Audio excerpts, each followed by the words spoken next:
Перепись 2020. Что стоит за цифрами? Утонет ли Казань в мусоре или почему не все могут короли? Марат Садыков, человек с большой буквы, отдавший себя людям без остатка.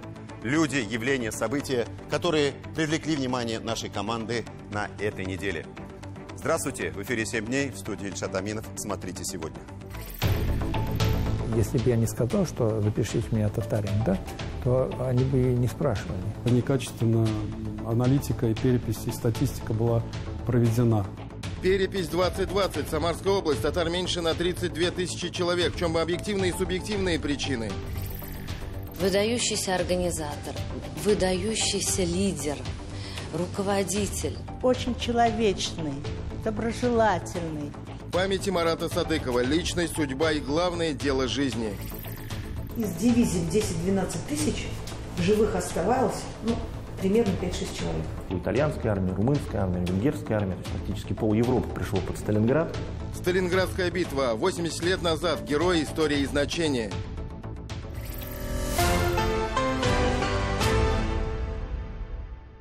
Начнем программу с любопытного рейтинга, который был опубликован известным аналитическим центром России Минченко Консалтинг в конце января. Интересен он прежде всего подходом. Аналитики Минченко Консалтинг оценивают, образно говоря, устойчивость кресла под руководителем региона. Чем выше рейтинг, тем крепче положение первого лица. И наоборот, чем ниже рейтинг, тем сильнее качается кресло и более высока вероятность телепортации главы региона в неизвестном направлении. Поэтому исследование так и называется «Рейтинг политической устойчивости глав регионов Госсовет 2.0». И вот вы видите данные по Приволжскому федеральному округу. И здесь все интересно. На первом месте рейтинга, и нас, безусловно, это не может не радовать, президент Татарстана Рустам Минниханов. У него высшие 20 баллов рейтинга. Здесь учитывается, первое, степень эффективности взаимодействия с федеральным центром, второе, наличие в регионе крупных проектов, третье, экономическая привлекательность региона, четвертое, позиционирование региона и руководителя, и пятый, очень красиво звучащий показатель, качество политического менеджмента. И по степени значимости федеральной политики, и по наличию крупных проектов, и по качеству политического менеджмента у президента Татарстана очень высокие баллы. Таким образом, Рустам Минниханов, по мнению аналитиков Минченко Консалтинг, наиболее устойчивый руководитель в Приволжском федеральном округе, да и в стране в целом. Кто же на втором месте? Для меня это лично стало открытием. Губернатор Кировской области Александр Валентинович Соколов с 18 баллами. На третьем месте Дмитрий Игоревич Азаров, губернатор Самарской области, у него 16 баллов. На четвертом месте с таким же количеством баллов губернатор Нижегородской области Глеб Сергеевич Никитин. И здесь зеленая устойчивая зона заканчивается, и начинается желтая зона турбулентности. На пятом месте с 15 баллами глава Мариэл Юрий Зайцев. На шестом губернатор Пензенской области Олег Мельниченко. У него 14 баллов. На седьмом месте глава Удмуртии Александр Бричалов, 13 баллов. На восьмом месте Роман Бусаргин, губернатор Саратовской области. На девятом Дмитрий Махонин, Пермский край. У них тоже по 13 баллов. 12 баллов и 10 место у выходца из наших краев, бывшего министра экономики Татарстана, главы Мордовии Артема Сдунова. Пожелаем ему удачи и мудрости, чтобы стать более устойчивым и подняться в рейтинге. 11 место у главы Чувашии Олега Николаева. 12 место ульяновский губернатор Алексей Русских. 13 предпоследнее место и 11 баллов у Дениса Паслера, губернатора Оренбургской области. И замыкает турнирную таблицу глава Башкортостана Радий Хабиров, также с 11 баллами. Чем для нас в Татарстане важен этот рейтинг? Обратите внимание, первое место в федеральном округе и наиболее устойчивое положение среди глав регионов страны Рустама Минниханова – это прежде всего устойчивость политической системы и составляющей ее политической элиты. Фактор стабильности и гарантия поступательного развития Татарстана. Одновременно это и ясный сигнал различного рода политическим группировкам и персоналиям, которые уже по некоторым данным разворачивают силы и достают из погребов запыленные методички к выборам Раиса Татарстана в 2025 году. Нам, конечно, важно, с учетом внешнеполитической обстановки и прочих серьезных факторов, пройти этот период с наименьшей турбулентностью и ущербом, сохранив высокие экономические и социальные показатели республики, одного из самых привлекательных регионов страны.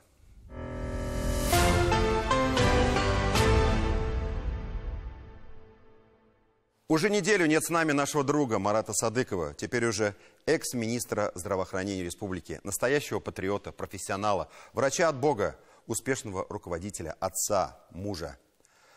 На самом деле продолжать можно долго. Это свойство людей неординарного масштаба личности, каким, безусловно, был Марат Наилевич, оставаться в памяти людей навсегда, ярким и неизгладимым светом. Коллеги запомнили его четким и дисциплинированным управленцем, профессионалом с большой буквы. Друзья помнят веселого, неунывающего Марата, который всегда был душой компании, с прекрасным чувством юмора и, если надо, готовым сорваться среди ночи, когда нужна помощь. Подчиненные и пациенты хранят в памяти внимательного, отзывчивого Марата Наилевича, который готов был брать ответственность на себя, принимать решения, не теряющего самообладания в любых чрезвычайных ситуациях. Родственники, родители, супруга, дочь и сын, у них свои, конечно, самые добрые воспоминания о нем. Тут просто нет слов. Только вот все, кто знал Марата Наилевича, до сих пор с огромным трудом говорят о нем в прошедшем времени. И мне очень трудно, даже невозможно. Вот кажется, сейчас откроется дверь, он зайдет всегда улыбающийся, уверенный, шутливый и скажет в своей манере: Ильшат Абый, не переживай, все будет хорошо. Очень правильные и созвучные моим чувствам слова сказал во время поминального обряда первый заместитель аппарата президента Ильнур Махмутович Гарипов. Он сказал: Марат Наилевич Садыков был очень открытым человеком, и многие злоупотребляли этой открытостью. Я и сам, что греха таить, бывало, злоупотреблял добротой Марата Наилевича. Прости меня, Марат, за это. Мы не щадили тебя, не берегли.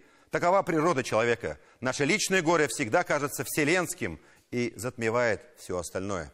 Он был очень отзывчив к чужому горю и всегда вселял надежду на исцеление. И делал это, казалось, так легко и непринужденно, но в действительности пропускал все через свое сердце. Спасибо тебе, Марат, за это.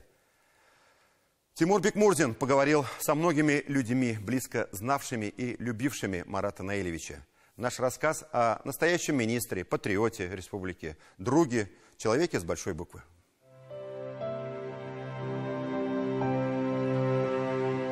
Вы все меня знаете, мы давно с вами вместе работаем, в одной команде. 2 дня назад поздравляли друг друга с днем рождения. Хочется пожелать ему здоровья, потому что он заботится о здоровье всей республики. У нас очень много еще планов было с ним. Его слова всегда внушали уверенность.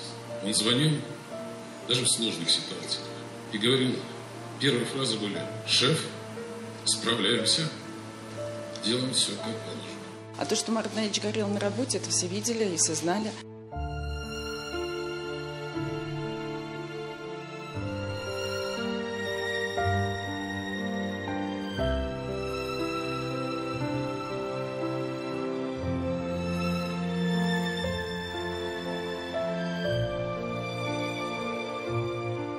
В реальность происходящего до сих пор не верится. Как говорить о Марате Садыкове в прошедшем времени, когда вот он рядом на фотографиях, видео, веселый, энергичный, стремительный и жизнерадостный.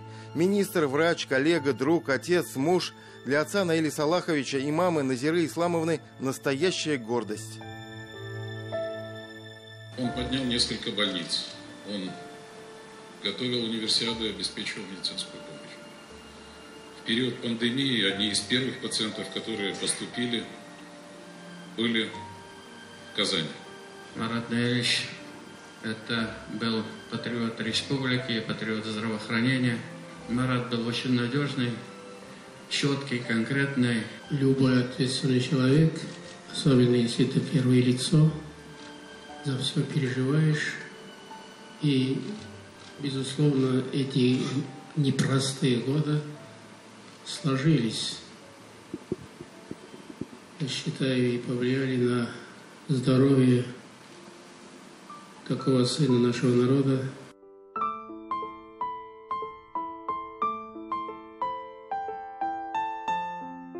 У многих, кто пришел проститься с Маратом Садыковым, в тот день был немой вопрос, а мог ли Марат Наилевич с его темпераментом, энергией и большим сердцем выбрать иной путь, иную карьеру и работу, не столь энергозатратную? Пожалуй, что нет. Судьба вела его по жизни. Родители, известные в республике врачи, отец дослужился до должности заместителя министра здравоохранения республики, мечтали о сыне продолжателе династии. Марат ожидания оправдывал, с отличием закончил медицинский институт. В 96-м его назначают на должность заместителя главного врача городской клинической больницы номер 18. С Растямом Бакировым, главным врачом лечебного учреждения, с первых дней сложились доверительные отношения. Это мои счастливые годы. Мы общались не как вот руководитель, как заместитель, просто обычные человеческие разговоры, и между разговорами и решали вопросы. Он глобальный был. Он гениальный, вот это слово, если скажем даже, он, может быть, у него всегда улыбка была, у него шутки были. Надо признать, в плане масштаба работ, грандиозности задач судьба Марату Садыкову благоволила. Ему было где проявить свои незаурядные организаторские способности. При этом, по признанию коллег, Марат Наилевич всегда оставался отзывчивым и чутким человеком. Ответственность разделяли мы за весь Приволжский район, и его желание воплотить новое, обеспечить доступность, они были реализованы сполна. Очень человечный, доброжелательный.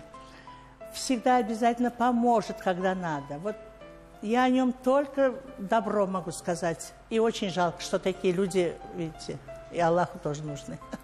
Особенно запомнились мне его руки. Когда с ним так здороваешься. Да, мягкие, теплые такие руки всегда были. Много успел, но много бы еще успел он сделать. Еще много бы успел. Даже простое перечисление фактов из биографии Марата Садыкова говорит о том, что жил и работал он в режиме нон-стоп. 24/7 и успевал многое. В 99-м защитил кандидатскую диссертацию по организации здравоохранения, получил степень кандидата медицинских наук.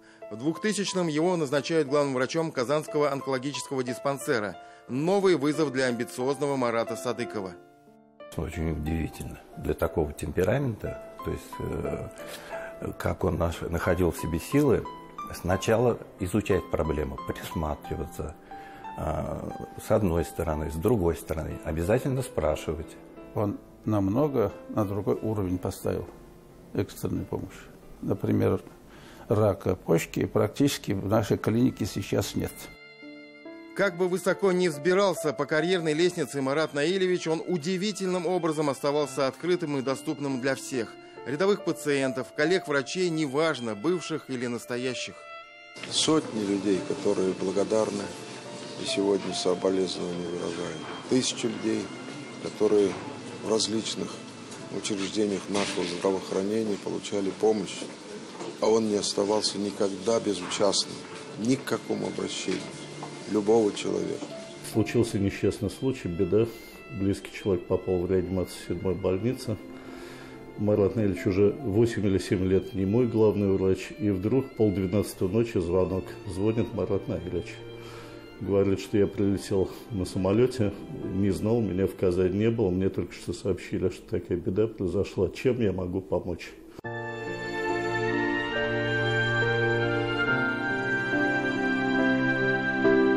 Он мне один из первых, который на 60-летие Победы подарил мне телевизор. У меня не было телевизора. Я его очень-очень люблю. Мне очень без него будет трудно.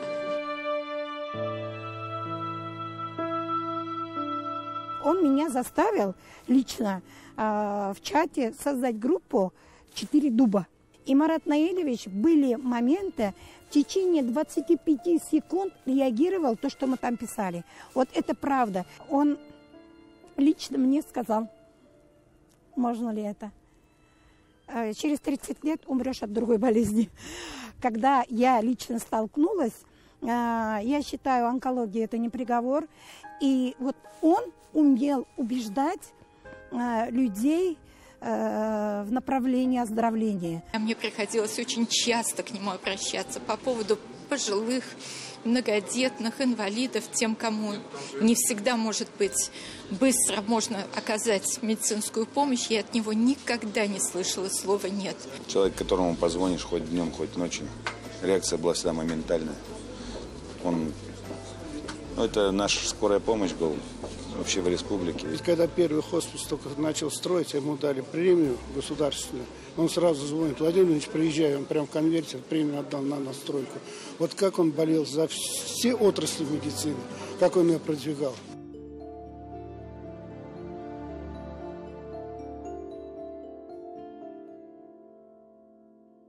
Здесь у нас казанский Склиф.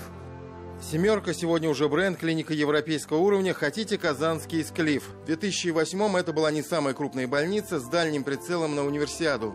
Объединить в единое целое сразу несколько серьезных, но разноплановых лечебных учреждений с разными хирургическими и кардиологическими школами подвластно было только незаурядному управленцу с нестандартными подходами. Марат Садыков с задачей справился блестяще. Когда пришел Марат Наильевич, все настолько поменялось. И стал расцвет 7-й городской клинической больницы. Надо травмпункт в Новосавинском районе построили, надо женскую консультацию построили. И появилось то оборудование, о котором мы раньше даже не мечтали. Мы стали работать на совершенно другом уровне. Выдающийся организатор, выдающийся лидер, руководитель. Благодаря ему наша больница работает на самом современном оборудовании. Выйдем с инициативой, чтобы увековечить память и назвать «Семерку» именем Садыкова Марата Наильевича. Марат Садыков спешил и успевал. В этом смысле ему здорово повезло. За свою не самую продолжительную жизнь он многое что сделал. Гиперответственный министр. Запомнился как один из лучших руководителей Минздрава Татарстана в его истории. Конечно, это стало возможным при поддержке Федерального центра и президента Татарстана Рустама Минниханова. И тем не менее, при Марате Садыкове появились такие важные лечебные учреждения, как Центр детской онкологии, реабилитационный центр на базе 7-й городской клинической больницы Казани, Центр экстренной медицинской помощи в Нижнекамске. Открылся новый корпус Республиканской инфекционной клинической больницы. Строится новый перинатальный центр в Казани. Перечислять можно долго, но особняком стоит проект, реализованный в год цифровизации в РКБ. Наша ведущая клиника первой в системе Минздрава России получила международный сертификат, означающий соответствие мировым стандартам цифровой медицины. 500 Wi-Fi точек, беспроводной, бесшовный интернет во всей территории больницы, да, условно говоря, для использования вот этой информационной системы. Это большие затраты, связанные с информационной безопасностью, да, это поменено там больше 1000 компьютеров, да, закуплено новых, современных, качественных, российского производства, наших, татарстанских. Уникальный проект, по сути, цифровой клиники без очередей, бумажной волокиты, большой вклад в развитие современной, передовой, высокотехнологичной медицины. Если у человека есть миссия, то, наверное, он ее выполнил. Те трудные 2-2,5 года, которые сейчас у нас позади, пандемии, начало специальной военной операции, трудно себе представить, что с этими задачами справился бы так быстро и эффективно другими человеческими качествами. Много времени уделял на работе. Это торопился, успевал. Где-то получалось вовремя. Где-то мы догоняли его.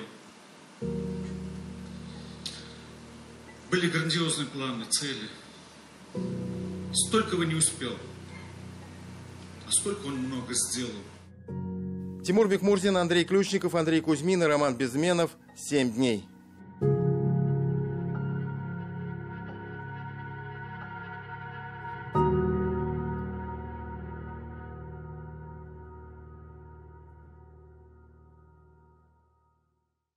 Мы продолжаем искать ответы на вопрос, куда в России исчезло 600 тысяч татар.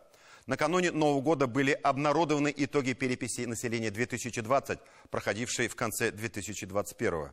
По ее итогам в России уменьшилось количество представителей разных национальностей. Татары, конечно, остались второй по численности нации, но результаты переписи, честно говоря, многих, в том числе и меня, сильно удручают. Не дает покоя вопрос, почему нас стало существенно меньше. В разных регионах на этот вопрос ответы разные. Впрочем, все сходятся в том, что свою роль сыграли ассимиляция, пандемия, миграция, смешанные браки и отсутствие внятной, выверенной национальной политики в стране. Журналисты нашего канала в ближайшее время будут посещать те регионы страны, где по итогам последней переписи произошло самое существенное сокращение численности татар, чтобы попытаться понять причины произошедшего. На этой неделе мы посетили Самарскую область. Она всегда была регионом, где проживали более 100 тысяч татар. И таковых субъектов в России было 11. После переписи 2020 осталось всего 6 таких регионов, то есть вдвое меньше.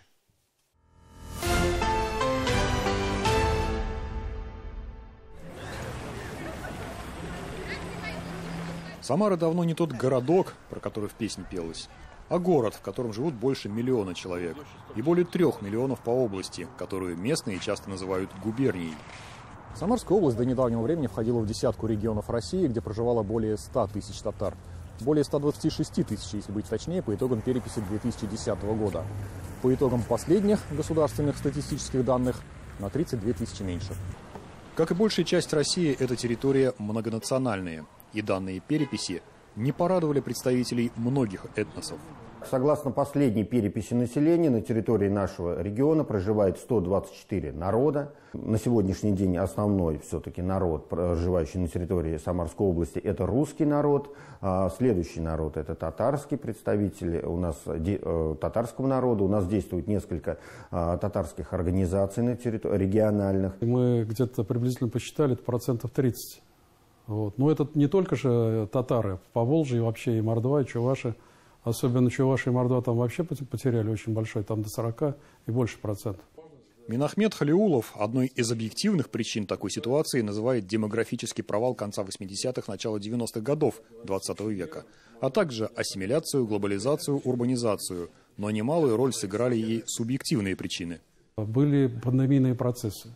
То есть коронавирус, когда переписчики не смогли попасть в каждую квартиру, достучаться и полноценно провести перепись населения. Вот это вот тоже как бы сказалось на том, что, может быть, где-то даже некачественно аналитика и перепись, и статистика была проведена. Перепись не совсем как-то отлаженно проведена, сама перепись.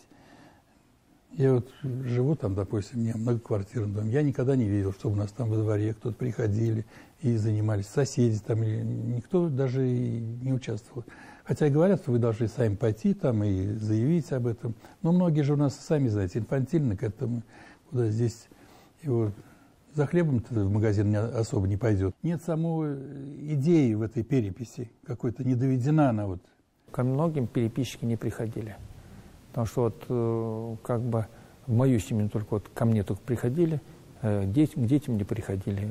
Вот у работников спрашиваю.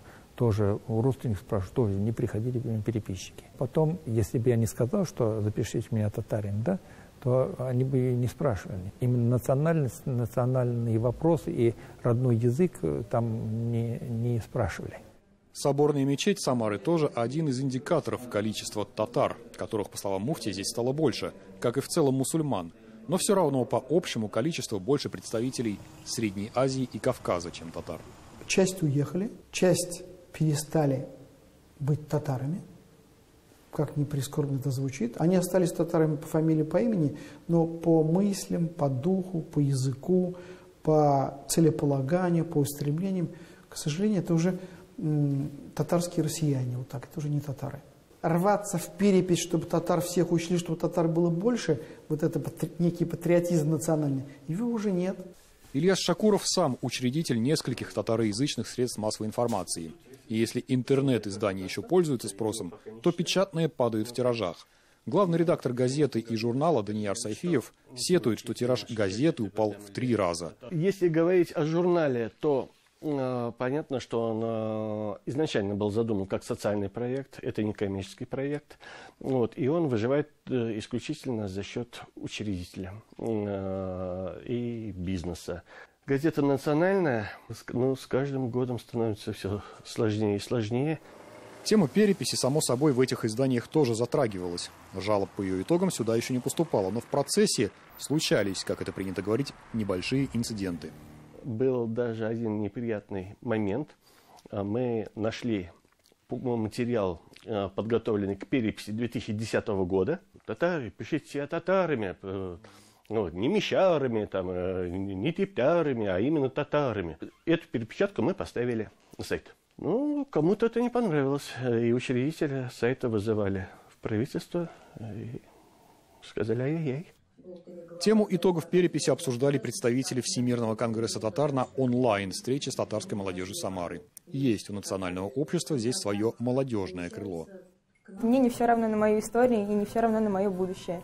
И также наши ребята, которые в организации, в Тугантеле, им тоже не все равно. Но это зависит от человека. Если мы хотим сохранить наше будущее, то мы должны что-то делать для этого. Начать с малого, изучать язык, помнить историю. А не только один раз в год ходить на Сабантуй и радоваться.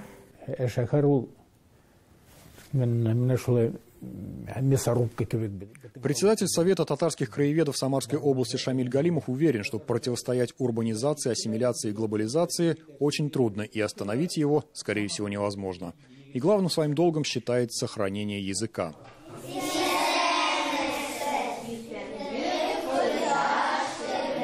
В единственную на весь город татарскую школу, кстати, муниципальную, детей везут со всех концов Самары. Начала работать как воскресная, а с 1997 года полноценная общеобразовательная. Рассчитана на 600 учеников. Места не хватает. 3-й год учатся в 2 смены. Городские власти предоставили еще одно здание по соседству. Предстоит его ремонтировать и достраивать. 2 учителям меценаты предоставили служебную квартиру. Только бы работали. Все предметы, математика, физика, биология, все, конечно, ведется на русском языке. Но добавляются предметы татарский язык и литература. В среднем где-то в классах это по 3 часа получается. И, конечно же, вся внеурочная работа, часы внеурочной работы, они отдаются вот в этом направлении. У нас, например, фольклор татарского народа, татарская музыка, хореография. Наши учителя все владеют татарским языком. И они какие-то термины, какие-то обороты тоже используют татарский язык. И русский, и татарский язык, они же взаимосвязаны, как 2 крыла. Нас не обделили. По сравнению с другими регионами, нам все возможности как были предоставлены. Часы. В изучении языка, который, скорее всего, родители считают родным, все средства хороши, но все сходятся во мнении, что дело это общее. Мы понимаем прекрасно, что только одними Сабантуями, Наврозами и другими мероприятиями мы не сможем сохранить родной татарский язык. Если не будут разговаривать наши дети в своих семьях, если не будет дополнительных занятий в школах, скажем, в воскресных школах, конечно же, мы будем потихоньку терять национальный свой родной язык. Если мы хотим, чтобы на даче у нас выросла картошка, мы пытаемся найти хорошие семена, удобрения, поливать еще, продумываем, как бы поливать можно было картошку, и тогда получается хорошая картошка. Словом, дело сохранения национальности в первую очередь дело представителей самой национальности, не только властей. Зуфар Давлетшин, Роман Безменов, 7 дней, Самара. Сегодня всех нас также мучают извечные вопросы. Что делать и кто виноват? Ответ на вопрос «кто виноват?» я знаю. Виноват каждый из нас, в разной степени, конечно. Но толку посыпать голову пеплом мало. Главный вопрос – что делать? Выскажу свою точку зрения. Прежде всего, я считаю необходимым произвести, если хотите, инвентаризацию всего татарского мира. Я уверен, что надо заниматься образованием, школами, учебными центрами, медресе, построенными при мечетях.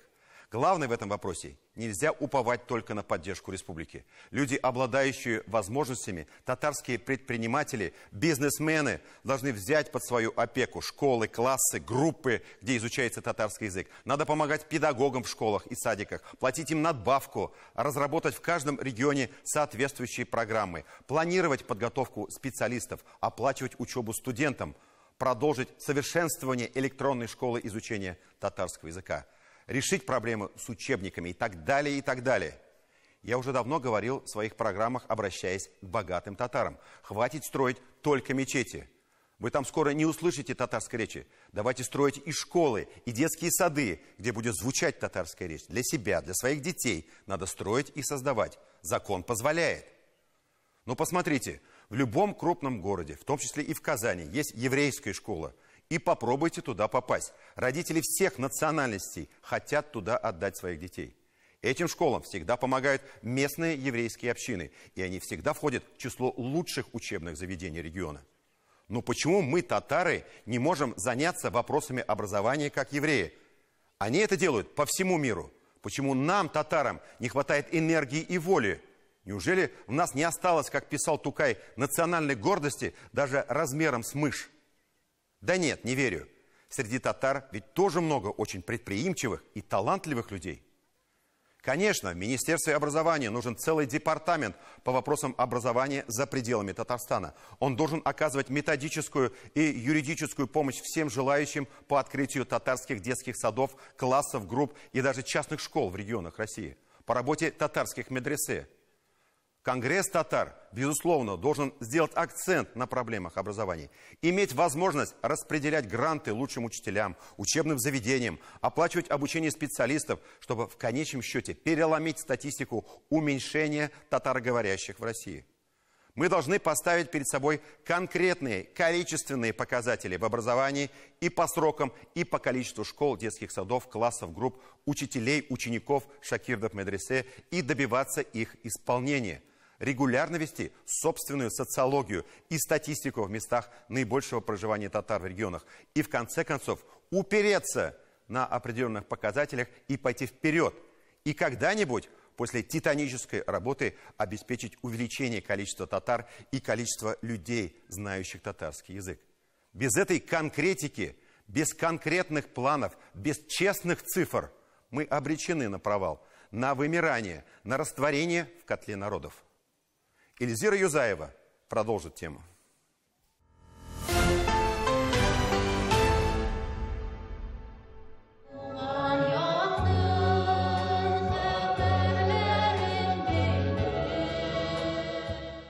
Года назад в небольшом поселке Красная Поляна, что находится в Кировской области, был организован этот народный ансамбль с таким многообещающим названием «Мечта». Теперь это оазис родного языка в поселке, давняя мечта татар, исконно проживающих на этой земле. Нет у нас ни кружков татарского языка, ни факультативных занятий, ни уроков в школе. Наши здешние татары только между собой разговаривают. Мы стараемся им собрать простой материал, чтобы им было проще понимать. Красная Поляна – небольшой поселок, окруженный реками, горами и густыми лесами. Удивительное место по своей природной красоте. До соседнего Татарстана практически рукой подать. Всего в 30 километрах находится Кукмарский район. Поэтому краснополянцы практически не ощущают никаких географических границ.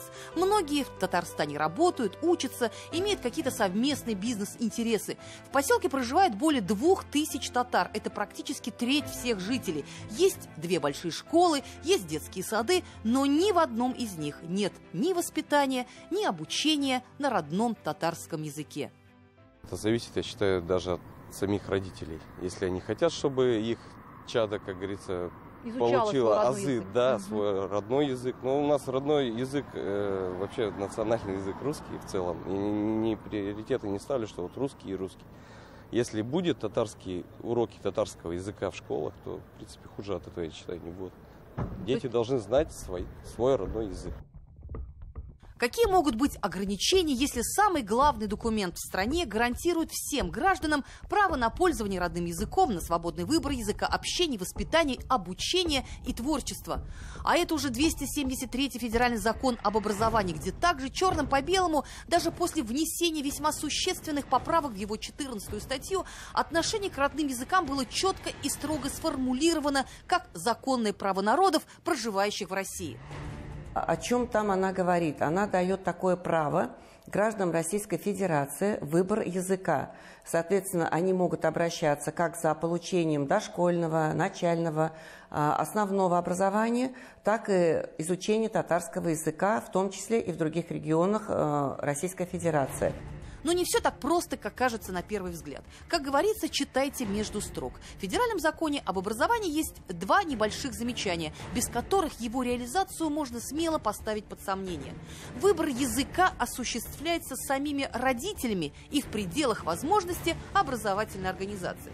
Говоря человеческим языком, если вы хотите изучать свой родной язык, вы должны об этом сказать, а точнее заявить, и желательно письменно, и, во-вторых, узнать, есть ли у школы такие возможности, учебники и педагогические кадры для осуществления всех ваших пожеланий.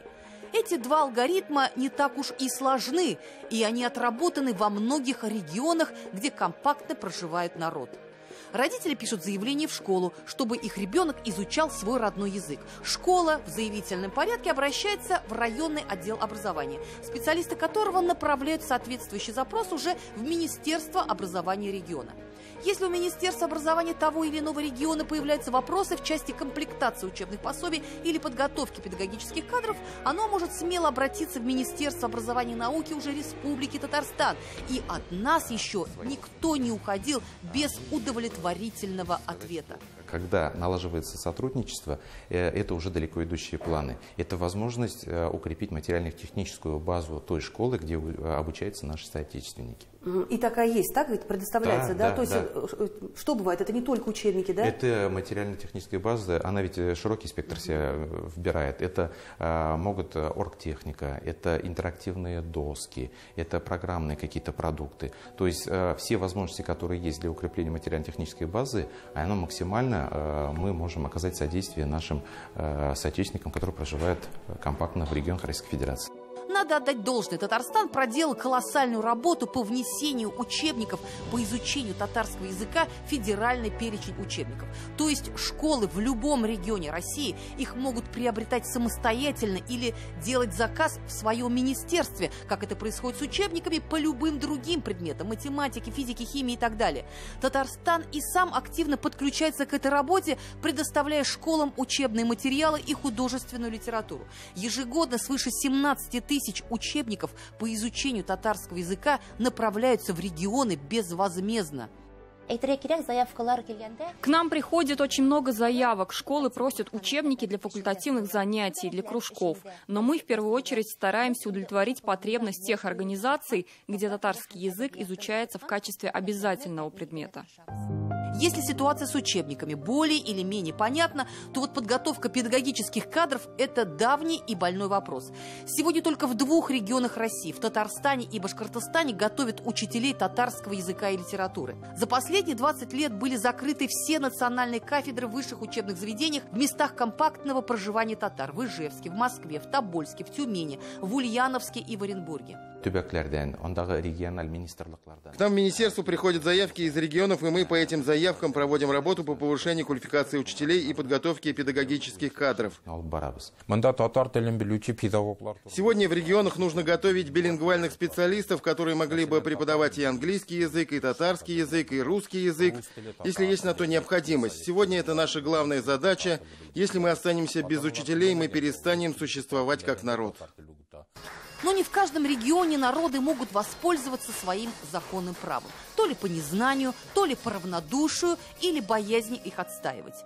Языковая ассимиляция народа идет катастрофическими темпами. Свыше 1 миллиона человек в эту перепись указали о своем незнании родного языка.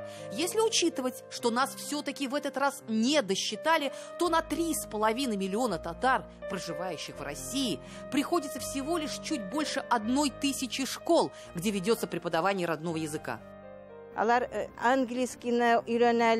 Наши дети изучают английский, разные языки, разные предметы, но не видят необходимости изучать свой родной татарский язык. У татар есть хорошая поговорка на этот счет. «Еламаган балага имщак бирмиле». Дитя, если не плачет, мать не разумеет. Тот, кто хочет, возможности всегда найдет. Взять хотя бы соседнюю Чувашскую республику. В каждой местности компактного проживания татар работают детские сады с воспитанием на родном языке и школы с изучением и даже преподаванием на родном языке.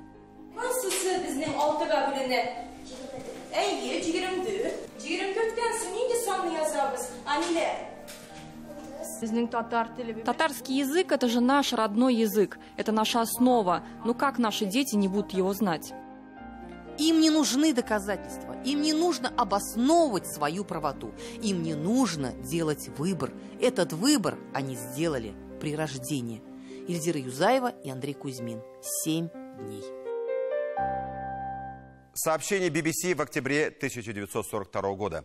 За 28 дней была завоевана Польша, а в Сталинграде за 29 дней немцы взяли несколько домов. За 38 дней была завоевана Франция, а в Сталинграде за это же время немецкая армия продвинулась с одной стороны улицы на другую. Это свидетельство наших тогдашних «друзей» в кавычках о беспримерном подвиге советских солдат в Сталинграде. Сегодня руководители некоторых европейских государств явно подзабыли уроки истории или не хотят вспоминать. 80 лет назад была завершена Сталинградская битва. Напомним, борьба за Сталинград шла более полугода, с 17 июля 1942 и закончилась 2 февраля 1943. Около полумиллиона советских бойцов остались на этих полях, не говоря уже о мирных гражданах. Жители нашей республики вместе со всей страной тоже принимали участие в освобождении города имени Сталина. Более 20 тысяч солдат и офицеров из Татарской республики погибли и умерли от ран в тех боях на территории нынешней Волгоградской области. 9677 имен удалось установить через 80 лет участниками различных общественных организаций, в том числе 4425 человек с татарскими фамилиями. Многие солдаты и офицеры той битвы, уроженцы нашей республики, дошли до конца войны и вернулись домой. Среди них и герой Советского Союза гвардии генерал-лейтенант Гани Бекинович Сафиуллин, который в период Сталинградской битвы командовал 38-й стрелковой дивизией.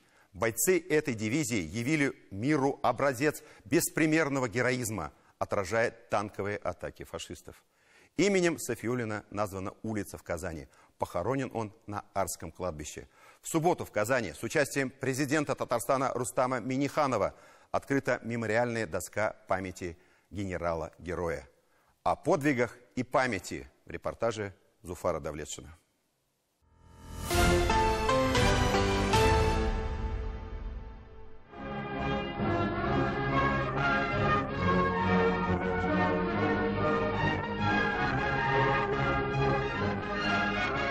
Из дивизии 10-12 тысяч живых оставалось, примерно 5-6 человек. Учитель истории и обществознания 146-го Казанского лицея Резида Халиуллина верит только документам и словам участников событий. Своим ученикам зачитывает документальную запись воспоминания одного из бойцов, участника Сталинградской битвы. Те, кто выживал, просто не верили в это. Кто-то даже с ума сходил от ужаса происходящего. Это бойня, это из трупов баррикады делают, ужас охватывает, стреляешь в окопы, только бы с ума не сойти. Вода была только в Волге, с кровью погибших и нефтью. Сложно понять, о чем думают потомки тех героических защитников. Старая кинохроника, учебники и старания педагога – основные источники информации о Великой Отечественной войне. Уже не отцы и деды, а их прадеды были участниками той войны, которых они не застали, то есть не услышали из первых уст воспоминания. Когда я смотрел документы, нашел своего родственника, получается, он является дедушкой, и по сведениям было написано то, что в 1941-42 году, то есть в зимний период, его отправили в Сталинград. Имя там знаешь? Нет. Ученики 11 класса. У них сейчас мысли больше о собственном будущем. Кому-то выбрать его помогли педагоги, изменили отношение к истории личным примером. Других к выбору профессии подтолкнул пример родных. В 7 классе у меня поменялась учитель по истории, и она привила мне любовь как-то. Это как-то помогает лучше понять нынешнюю жизнь. То есть очень многие процессы, которые сейчас происходят, становятся яснее, когда изучаешь прошлое. Собираюсь поступать в высшее военно-танковое училище Казанское. У меня вообще, в принципе, в роду и прадедушка был военный, дедушка у меня в морской пехотной, получается, в Санкт-Петербурге учился. И вообще с детства я мечтал стать военным, как-то связать эту деятельность с себя, чтобы, не знаю, быть полезным людям, чтобы защищать других, тех, кто слабее. По современным учебным программам историю Великой Отечественной войны начинают изучать только в 10 классе. Но влюбленные в свое дело Патриотично настроенные учителя находят возможности, чтобы говорить об этом еще и с младших классов. Я считаю, что история – это мы. Каждый, кто ее проживает, каждый день делая свою работу, где бы он ни работал и кем бы он ни был. Ну а память о войне – это святое. У нас в традиции каждая страничка посвящена определенному событию. Да? Вот недавно у нас был прорыв блокады, наша страничка была посвящена. А сегодня, конечно, мы не могли не осветить такое важнейшее событие для нашей Родины. Это 80-летие со дня окончания Сталинградской битвы. Именно дети принимают участие, только они и принимают участие. Да? То есть различные поделки, рисунки, ищут информацию. То есть это совместное коллективное творчество у нас такое. Ученики этого лицея вместе с учителем изучают историю и на улицах города. Он сам расположен на улице имени дважды Героя Советского Союза маршала Василия Чуйкова, отличившегося в Сталинградской битве. Многие ученики лицея живут на этой улице, не задумываясь, чье имя она носит. А вот, к примеру, улица имени Героя Советского Союза генерала армии Николая Ватутина. Во время Сталинградской операции командовал войсками Юго-Западного фронта. Небольшая, практически неизвестная улочка за площадью Вахитова. И даже памятный камень в честь Сталинградской битвы есть в сквере Славы на проспекте Победы. Небольшой такой камень, в сугробах едва заметен. Задержался бы прохожий, если бы цветок какой в памятный день здесь появился.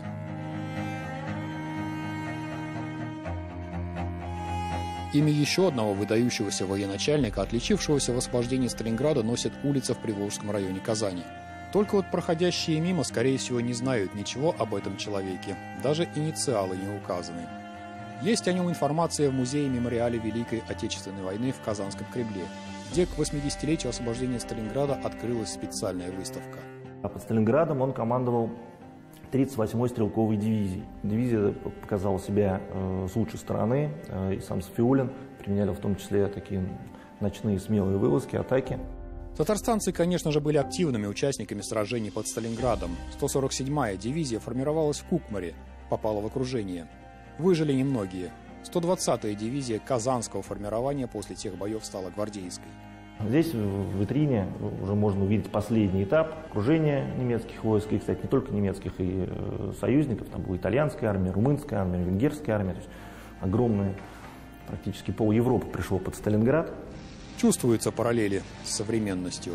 И тогда огромную роль сыграла артиллерия и танковые войска. Они загнали нацистов в сталинградские подвалы, откуда их вытаскивала уже пехота. Так получилось, да, что штаб 6-й армии во главе с фельдмаршалом Паулюсом на тот момент. Мы тоже, кстати, перед самым окончанием Сталинградской битвы, 31 января, Гитлер присвоил звание фельдмаршала, как бы намекая на то, что ни один немецкий фельдмаршал в плен не сдавался. Паулюс был первым.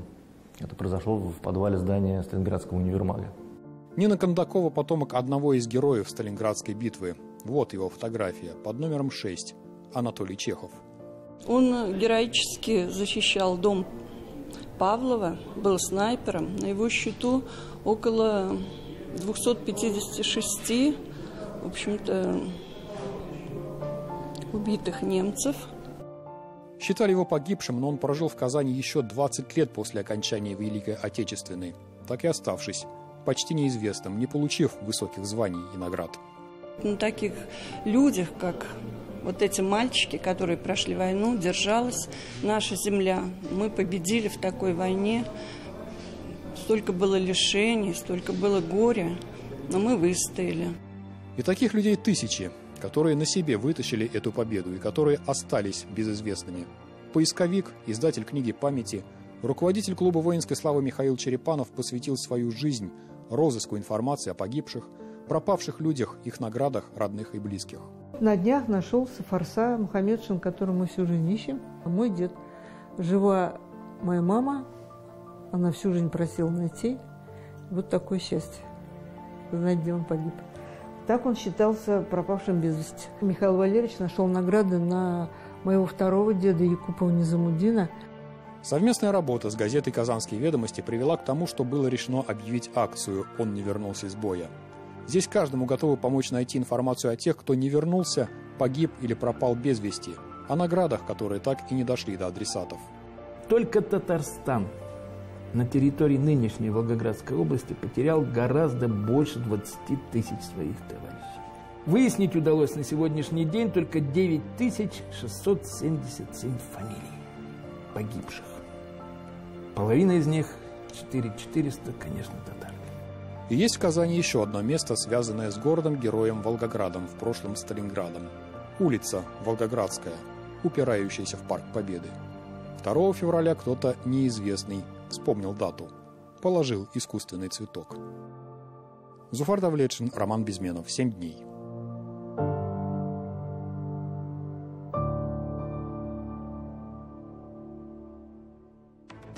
Мы продолжим нашу программу через пару минут. Смотрите далее.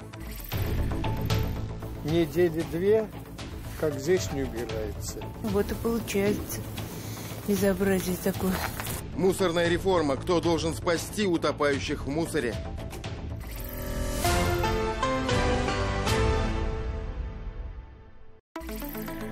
Подготовку к парламентскому уроку Фарид Мухаммедшин обсудил с руководителями городских и районов отделов образования, учителями истории и обществознания СУЗов республики. Встреча состоялась в Госсовете Татарстана. В этом году парламентские уроки пройдут во всех школах с 1 по 18 февраля и будут посвящены Году национальных культур и традиций. В нашей республике может появиться атомная энерготехнологическая станция для производства водорода. На заседании Совета Татнефтехим Инвестхолдинга с участием Рустама Минниханова стало известно, что в Росатоме разрабатывают такой проект. Площадка для размещения нового производства еще не определена. Но авторов проекта заинтересовал Татарстан. В Татарстане официально открыли Год национальной культуры и традиций. Он должен стать импульсом для популяризации уникальности национального колорита. Об этом заявил Рустам Минниханов на коллегии Министерства культуры. В фойе «Казань-Экспо» работала выставка о культуре и самобытности народов Татарстана. Как подчеркнули на коллегии, на развитие инфраструктуры Татарстана направили 2,5 миллиарда рублей. Рустам Минниханов во вторник встретился с председателем Совета директоров Союзмультфильма Юлианой Слащевой, а также директором Роскультцентра и форума «Российской креативной недели» Мариной Абрамовой.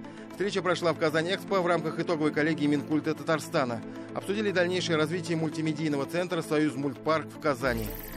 Рустам Минниханов встретился с вице-премьером, министром экономики Республики Абхазия Кристиной Азган. Делегация приехала для изучения опыта Татарстана. Рустам Минниханов рассказал, сейчас товарооборот между Татарстаном и Абхазией небольшой, но есть хорошая динамика. Уполномоченная при президенте России по правам ребенка Мария Львова-Белова встретилась с Рустамом Миннихановым, обсудили вопросы поддержки детей, оставшихся без попечения родителей, семей, попавших в трудную жизненную ситуацию, республиканские проекты по реабилитации детей с инвалидностью и другие темы.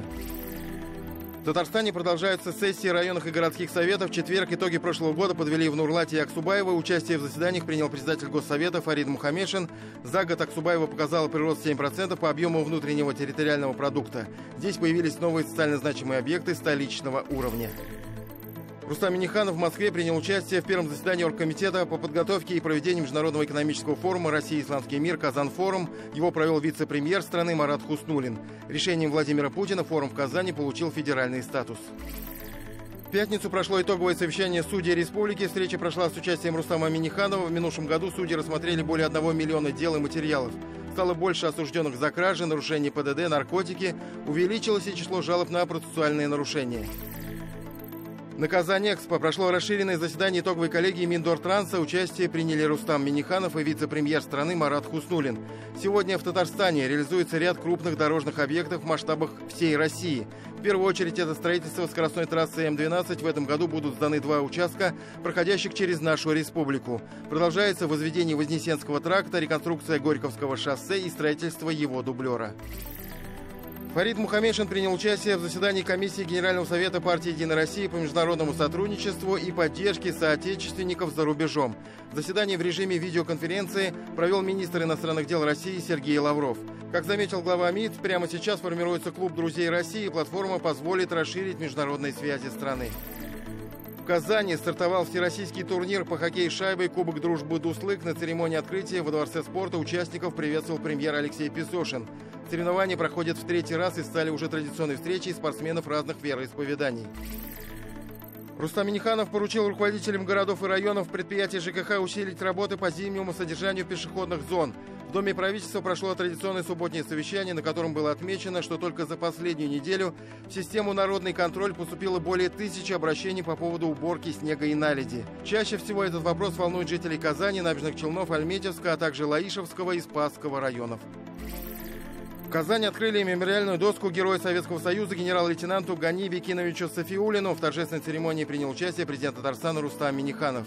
Мемориальная доска открыта на фасаде 4-го дома по адресу Адамюка, где жил Гани Сафиуллин. Мероприятие приурочено к 80-летию разгрома советскими войсками немецко-фашистских войск в Сталинградской битве. Как отметил Рустам Минниханов, мемориальная доска Героя Советского Союза Сафиуллину – это дань уважения и народной любви. Его подвиги навсегда останутся в нашей памяти и в наших сердцах.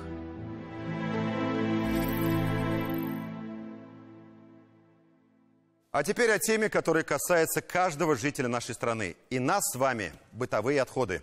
Все мы помним мусорный коллапс, который случился после Нового года. Казань была просто завалена. И только после жесткой критики мэра Казани Ильсура Метшина в адрес регионального оператора дело сдвинулось, наконец, с мертвой точки. Но то лютый мороз, то недостаток машин, то, наоборот, их избыток во дворах. Все это регулярно мешало региональному оператору очистить город и совесть перед жителями Казани. Какова ситуация сегодня?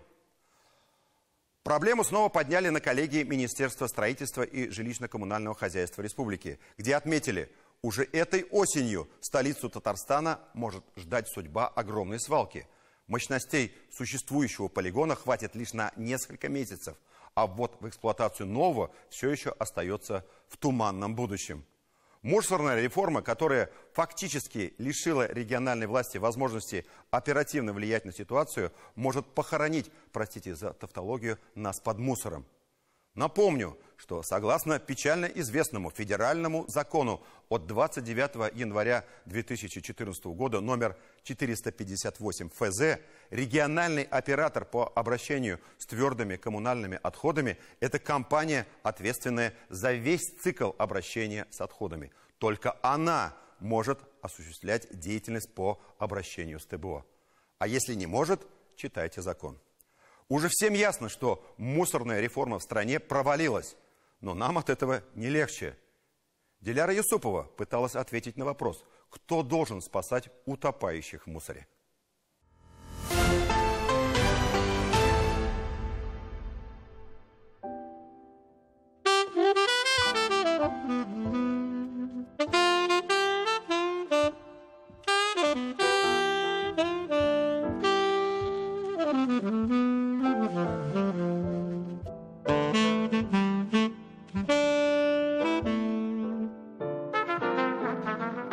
Фактически арт-объекты, достойные оказаться на выставке современного искусства. Чтобы их увидеть, далеко ехать не пришлось.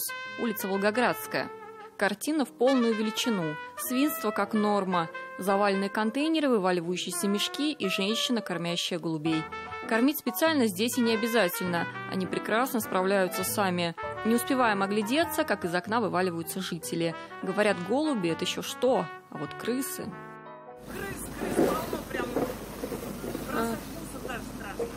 Я по поводу дворников ничего сказать не могу, которые убирают. Они действительно убирают. Они убирают. А то, что вывозится плохо, это да. Это съемка спустя 3 недели после Нового года. Большинство жителей в целом лояльные. Размахивать шашкой не собираются, но и так оставлять не хотят. Мусор не вывозят, по их словам, 3-ю неделю. Готовы потерпеть еще. Но что делать с тем, что разносится по двору? Грязные пакеты, остатки еды и запах. Дворник есть, но как складировать туда, где все занято? Контейнеры для пластика, там, для бутылок. Так и нет сейчас. Не разделяют, да, мусор? Да, вот и получается безобразие такое. Недели 2, как здесь не убирается. Раньше очень часто приходила машина. И всегда был здесь идеальный порядок и чистота. Ну что делать? Жизнь здесь жизнь. Может быть, поломалась машина. Едем дальше, улица Меридианная. Здесь и того хуже, только куда хуже. Площадка под завязку, контейнеры у подъезда переполнены. Проблема не только с мусорным оператором, но и с управляющей компанией. Большому мусоровозу большое плавание, а здесь просто нет места. Подъехать к площадке невозможно.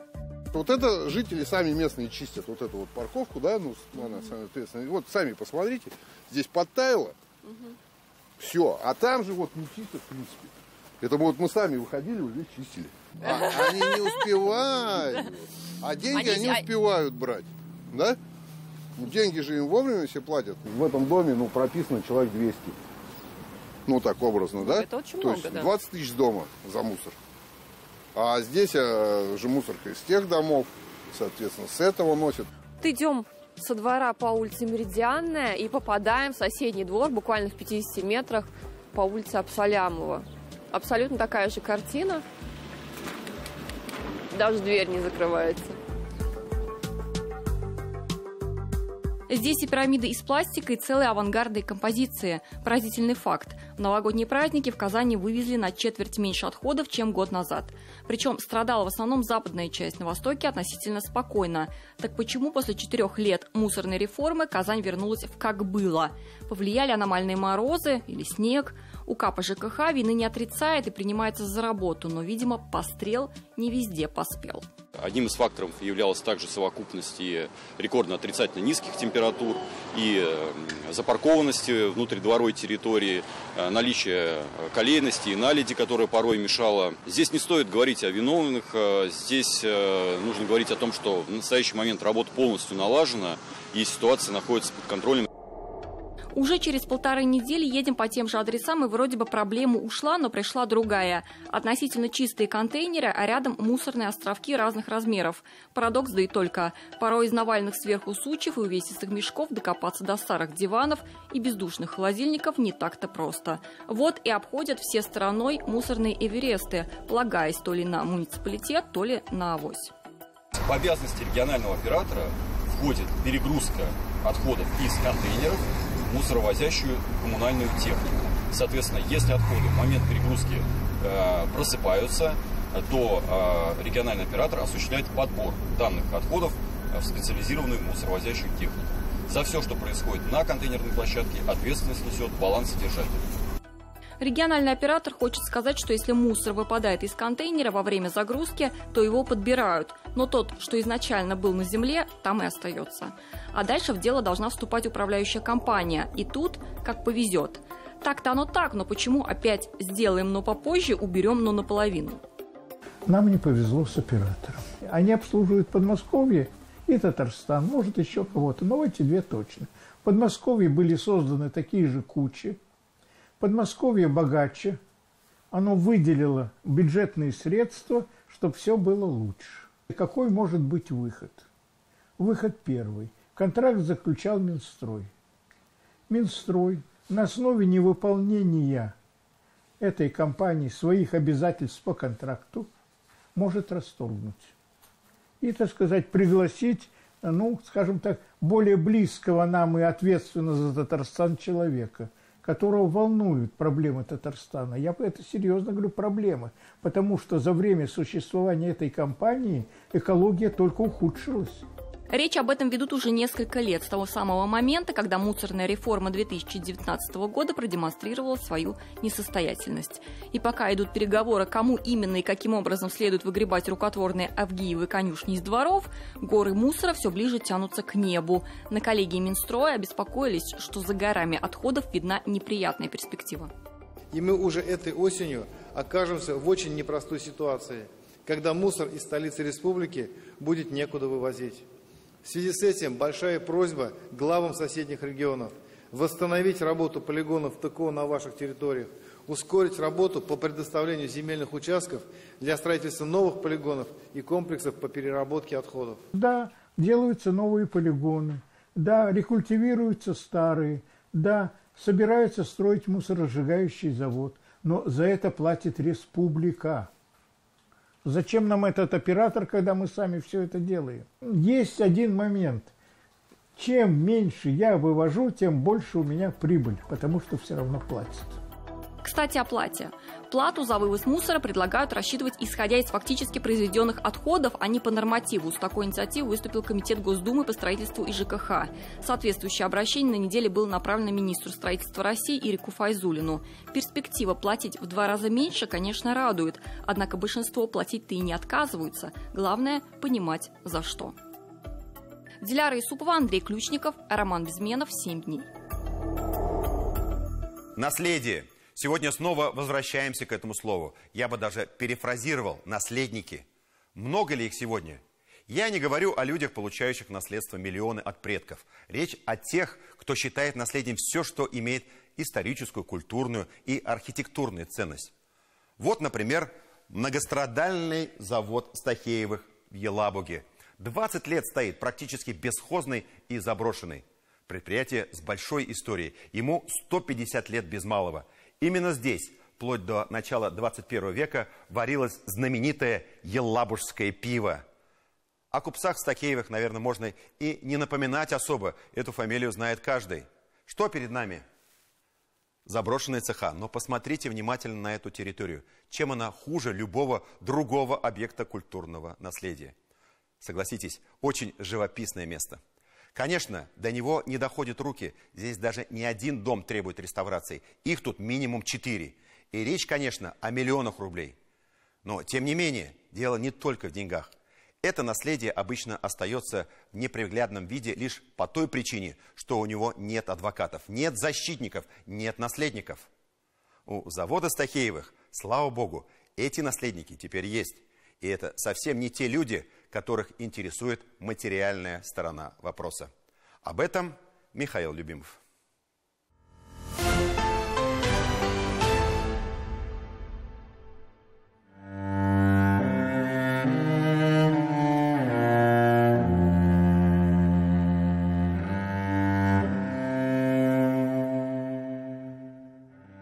Я мониторила как-то очень давно это здание, даже интересовалась его стоимостью, меня удивляло, почему оно так долго стоит, и в нем ничего не происходит. Но это было вообще очень давно, может быть, даже лет 10 назад, 5, так вот.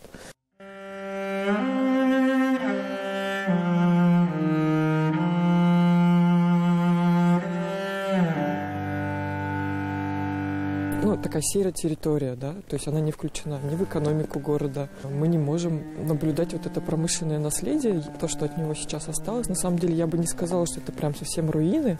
Там, где одни видят проблемы, другие находят возможности.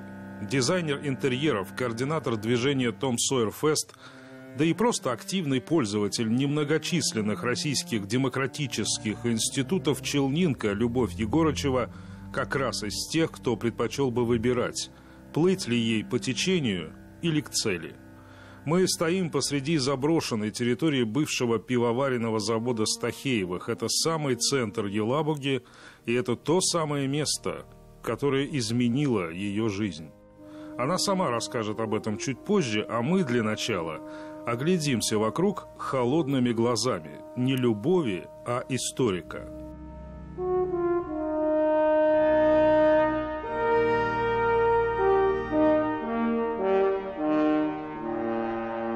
Развалинами это не назовешь, но состояние производственных корпусов неудовлетворительное. Здесь почти нет ровесников. Каждое строение, как дети в любой семье, появлялось на свет ввиду множества обстоятельств. Вот это первенец, конец XIX века, 1884 год. Но видно, что изначально двухэтажное здание было надстроено чуть позже 3-м этажом. К нему примыкает справа буквой «Г» длинный корпус 1911 года рождения, выстроенный на месте сгоревших на страшном пожаре моечных, бродильных и отпускных помещений.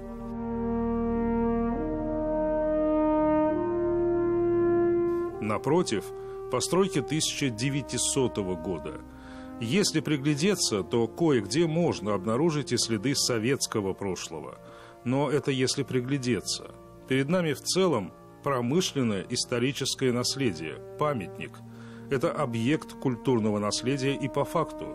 И из 150 почти лет его жизни счастливыми можно назвать как минимум лет 100.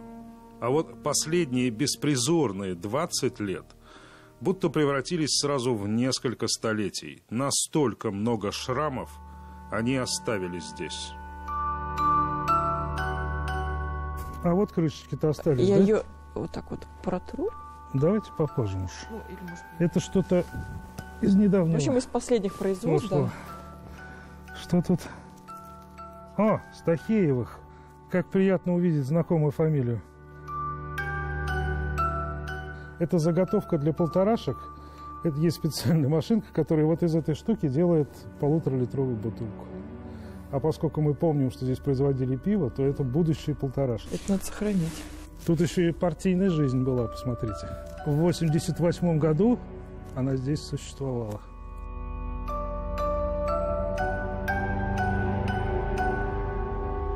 В советские годы здесь снова разместится пивоваренный завод. Затем спиртовой, затем снова пивоваренный. И так он и доживет до начала 20 века, пока полностью не встанет, видимо, навсегда.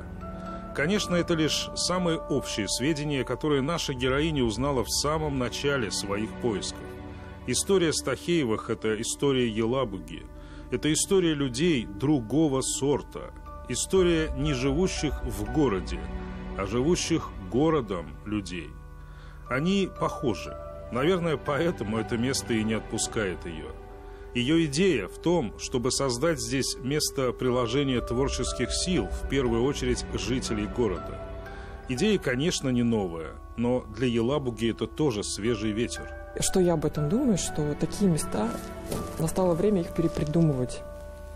Понять вообще действительно, под что заново проектировать эти помещения. То есть кто здесь именно чем будет заниматься, и так, чтобы это было не просто красиво придумано, а так, что это нужно именно елабужанам, либо тем резидентам, которые здесь захотят разместиться. Потому что, я думаю, что эта территория может привлечь не только самих елабужан, тех же челнинцев, потому что в Челнах, например, нет подобных зданий для размещения творческих бизнесов. Очень много дизайн-студий, которые не хотят на проспекте Мира вот в этих стекляшках сидеть, потому что это не та атмосфера.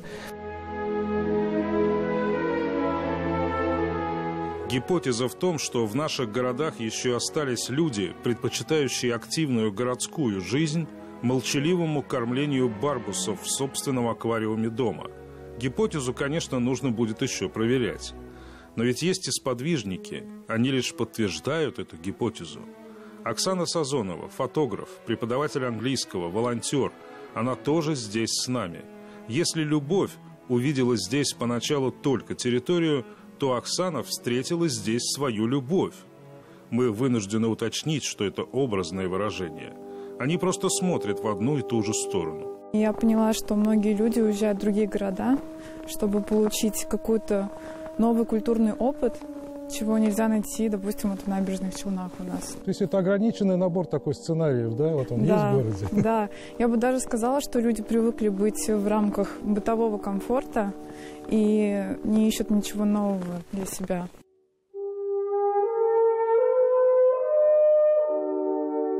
Сценариев развития этой территории множество. Некоторые помещения вполне годятся для вполне серьезного производства по-прежнему. Вот здесь, например, в этом здании 1900 года один из возможных стейкхолдеров, то есть участников проекта, готов разместить приличное питейное заведение с мини-пивоварней в придачу. Это мог бы быть практически новый музей-трактир для города. Посетителям не придется рассматривать голые стены в любом случае. Чего только стоят вот эти матицы, посмотрите, потолочные бревна, которые не обхватишь. Кто-то скажет, кому это нужно, кроме молодых? Это не так. Любые новые пространства обживают люди любых возрастов. Вот, пожалуйста. Дед проектировщика из Елабуги Натальи Евгеньевны Иващенко был директором этого завода в 50-е годы. Она тоже в проекте теперь. И у нее тоже есть план. План какой? Во-первых, сделать небольшую пивоварню, музей пива, хостел. Очень много желающих посетить Елабугу. Хостел – это чтобы было подешевле, демократично. Вот в том краю я бы сделала небольшой садик такой-то с какими-то экзотическими растениями, потому что это все было. И я бы хотела, конечно, решить вечный вопрос, чтобы нам, мастерам, мастерские для художников. Вот. потому что это очень переживательная тема для Елабуги.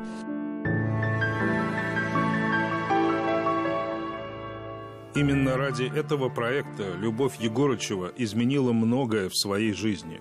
Ради этого проекта она поступила в Академию РАН-Хикс, научилась тому, что даст ей возможность написать этот проект. Все было именно так. Сначала она увидела прошлое и ради него изменила свое будущее. Она могла бы бежать от проблем, но она не стала бежать от возможностей. На самом деле у меня были долгосрочные цели уезжать из России. Мне казалось, что здесь я построю свою жизнь лучше где-то, за пределами страны.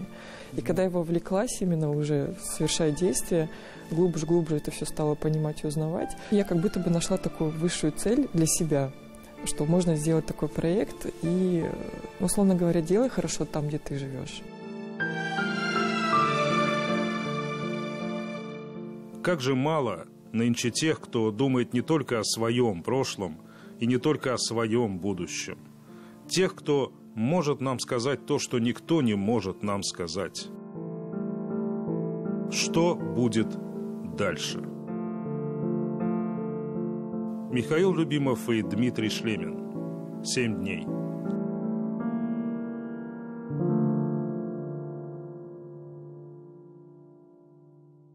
На этом у нас все. Всем наилучшие пожелания. Барыгызга иң изге теләкләр.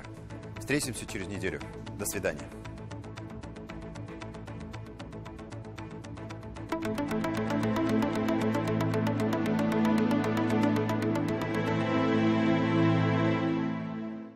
Здравствуйте! В студии Гульназ Гизатуллина. Погода в первые дни февраля отличалась от привычной для третьего зимнего месяца.